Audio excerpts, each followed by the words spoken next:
Isang dump truck na may kargang mga bato ang tumaob at nagliyab sa Dolores, Quezon. Tutukan sa report ni Paul Hernandez ng GMA Regional TV Balitang Southern Tagalog.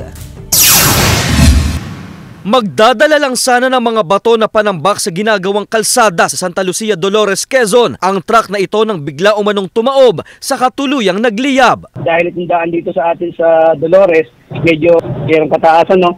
Medyo nag-alangan silang umahon. Itong si driver, inutusan itong helper niya na kalusuhan itong truck dahil umaatras na nga.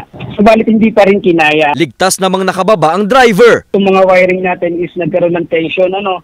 So possible, itong ating battery, which is the negative or the positive, is nagkaroon ng connection na kung saan nagkaroon ito ng spark. Nasa 1 milyong piso ang tansyang pinsala sa sunog.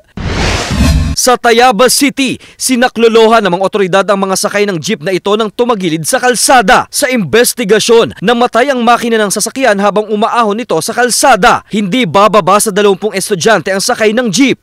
Nursing students and caregiving students po from the Serna City po. Magkakandak po sana sila ng kanila pong compliance for tree planting sa barangay Ibabang Palale po.